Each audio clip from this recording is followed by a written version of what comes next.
materi ini diambil dari bagian 4, mengorganisasi, bab 11, desain organisasi adaptif kontemporer. Tinjauan singkat desain organisasi kontemporer, seperti yang dikatakan Steve Ballmer. Banyak manajer menemukan bahwa desain organisasi tradisional seringkali tidak sesuai untuk lingkungan yang dinamis dan kompleks saat ini. Mereka mencari cara kreatif untuk menyusun dan mengorganisasikan pekerjaan. Desain organisasi kontemporer perlu ramping, fleksibel, dan inovatif. Berikut adalah ikhtisar desain organisasi kontemporer. Yang pertama, struktur tim. Struktur tim adalah struktur di mana seluruh organisasi terdiri dari kelompok kerja atau tim. Keuntungan, karyawan lebih terlibat dan diberdayakan, mengurangi hambatan antar area fungsional. Kerugian, tidak ada rantai komando yang jelas, tekanan pada tim untuk berkinerja. Struktur matriks dan proyek. Struktur matriks menugaskan spesialisasi dari departemen fungsional berbeda untuk bekerja pada suatu atau lebih proyek. Setelah proyek selesai, spesialis kembali ke departemen fungsional mereka. Struktur proyek, struktur di mana karyawan secara terus-menerus bekerja pada proyek, bergerak ke proyek berikutnya setelah proyek yang sebelumnya selesai.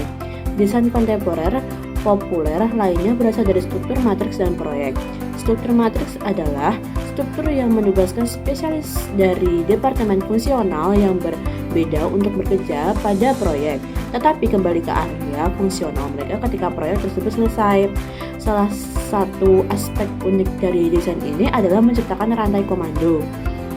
Ganda karyawan matriks memiliki dua manajer, yaitu manajer fungsional area mereka dan manajer proyek atau produk mereka. Struktur proyek di mana karyawan terus-menerus bekerja pada proyek. Tidak ada departemen fungsional formal tempat karyawan kembali. Karyawan hanya memiliki manajer proyek. Setelah satu proyek selesai, mereka pindah ke proyek berikutnya. Struktur ini cenderung lebih fleksibel. Keuntungan matriks dan proyek yaitu memfasilitasi koordinasi berbagai spesialisasi, memungkinkan respon cepat terhadap perubahan lingkungan, keputusan yang lebih cepat. Kerugiannya matriks dan proyek yaitu kompleksitas tugas, konflik kepribadian dan tugas.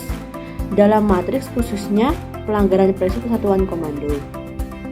Yang keempat ada boundless organisasi atau organisasi tanpa batas. Apa sih organisasi tanpa batas itu?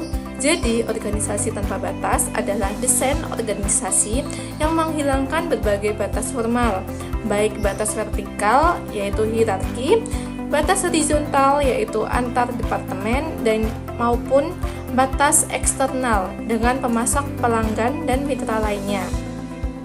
Para peneliti mengatakan bahwa organisasi ini menghilangkan batas dalam dua cara. Cara yang pertama yaitu batas internal.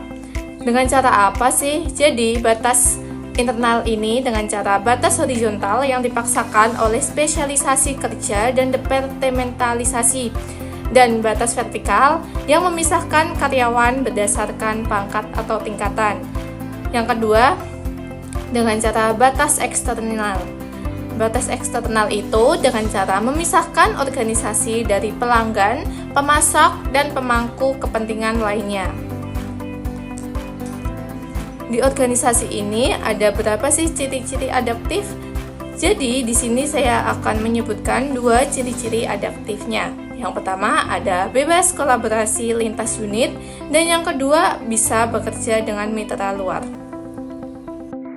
Selanjutnya itu ada virtual organization. Virtual organization ini memiliki inti organisasi yang sangat kecil, biasanya hanya fungsi strategis atau manajerial. Sebagian besar aktivitas bisnis diserahkan kepada pihak luar atau outsourcing seperti produksi, distribusi, pemasaran, bahkan layanan pelanggan. Organisasi tampak besar, tetapi sebenarnya terdiri dari jaringan mitra eksternal yang saling terhubung melalui teknologi informasi. Selanjutnya, Robin juga menekankan bahwa virtual organization adalah bentuk boundaryless organization, struktur tanpa batas fisik maupun hierarki kaku. Selanjutnya ada ciri adaptif menurut Robbins. Yang pertama itu ada sangat fleksibel, mudah menambah, mengganti, atau melepas mitra eksternal sesuai kebutuhan.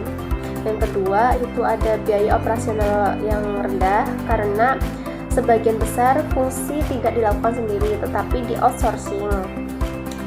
Ketiga itu ada mudah memperluas kapasitas, cukup menambah jaringan mitra tanpa memperbesar struktur internal. Selanjutnya adalah organisasi jaringan atau organisasi modular. Model organisasi ini mirip dengan organisasi virtual.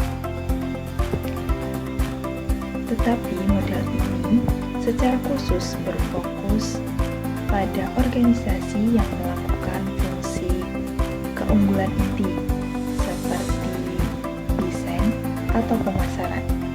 Sementara untuk aktivitas lain atau aktivitas pendukung seperti produksi, logistik, ataupun distribusi, itu semua diserahkan kepada pihak luar atau outsourcing. Robbins memberikan contoh perusahaan berupa Smart Balance. Perusahaan itu meng-outsource produksi dan distribusinya, lalu hanya berfokus pada keunggulan inti berupa pemasaran dan pengembangan produk. Lalu untuk ciri-ciri adaptifnya yaitu strukturnya yang sangat ramping dan adaptasi yang cepat terhadap perubahan pasar.